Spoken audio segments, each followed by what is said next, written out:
along the way in Kismayu, initially, my first meeting was with this leader, Omar Jess, who was there in the city when we arrived.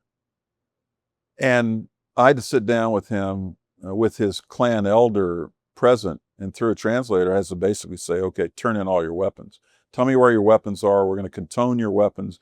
You don't need weapons here. We're here to enforce the peace. Here are our rules of engagement. And he was somewhat cooperative.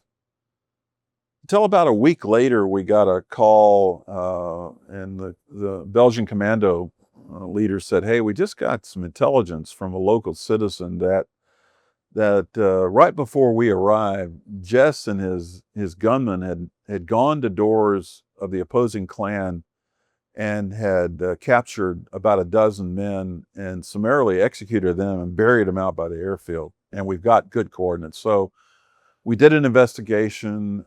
We found the bodies. They'd all been shot through the back of their heads. We brought in a forensic pathologist, U.S. Army pathologist, who spent about a month out there examining the bodies and providing the evidence. And, we had to then take it to the higher headquarters, who then took it to the UN High Command for crimes. So we knew we were dealing with some really bad actors. So I thought I had Jess under control when I picked up some intel that Morgan, who was out in the hinterland, he was up near the Kenyan border, that he was getting ready to threaten Kismayu, that he had technical vehicles out there and that he was going to attack the city. So we had to go find him. And I'll never forget this. This one day I went out in a Black Hawk helicopter with my aide and with the LRSD, and I said, okay, we got intel. We think they're out at the near the border. And we went out and we found this village, and I landed with my security and went in there with my translator, and there was nothing but women. And we picked up from the women, well, the men have all skedaddled out of here because about a kilometer away from here is one of the units working for Hershey Morgan. Long and short of it, we went over there and met with what I would call a company commander. And I said, I want to talk to your leader. A week later, I'm on a shortwave radio talking to Morgan, and we arranged a meeting. And I flew out with security for this meeting with Hershey Morgan, out in the bush in southwestern Somalia. And I landed, and I'll never forget this, because I had a lowdown on this guy. He had been in the Somali army, and oh, by the way, he had gone to the Command General Staff College at Fort Leavenworth, gone through our course. And a common refrain about going to CGSC is, it's the best year of your life. I get off the helicopter and I go there, and he's in civilian clothes. He's got a pearl handle pistol, and he salutes me, and he says, we're walking over to go sit down under this tree to eat goat and drink Coca-Cola. And he says to me, he says, General, I went to the Command General Staff College at Fort Leavenworth. And I said, I know you did. I know all about you, General Morgan. He said, you know what? That was the best year of my life. Here's this guy out western Somalia, and I come to find out his family is in hiding in Paris, France. And he looks at me with all seriousness, this is the best year of my life. Well, we sat down, and I basically said, don't you threaten the city of Kismayu. Leave it alone, okay? And he said, sure, yes, I don't have any intent of doing this, I went back. I had a Special Forces Operational Detachment 18 that was working for me. And I got with the major. I said, listen, get on out there, stay in hiding, and you watch these suckers. He went out there. I don't know.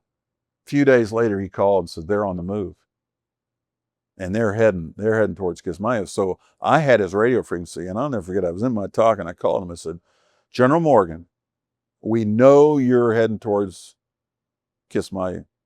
Turn around. Cease and desist, or I'm bringing helicopters in on you. I told you this when we had our meeting. He said, no, they must be misoriented. Well, we gave them a couple more hours. By then I got helicopters up, and they're moving on trail towards, and they were pulling D-30 howitzers. So for the first time since World War II, the 10th Mountain Division engaged the enemy. And we brought in attack aviation. They fired warning shots across the front of the convoy, and the Somalis scattered, and then they destroyed a dozen vehicles and all the artillery that was positioned over in a battery position. Did it end there? No.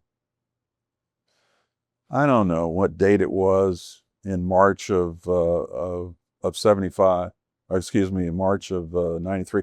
We were on the eve of departure when all hell breaks loose in Kismayo. I mean, we're out on the port, and it's like 2 o'clock in the morning, and a lot of gunfire down there. We had commando, Belgian commando, and they reported, and they said, we got firefights going on down here. And so that morning I went down there, and we had a trail of Jess's clan that were on the highway heading north. I mean, they were being run out of the city.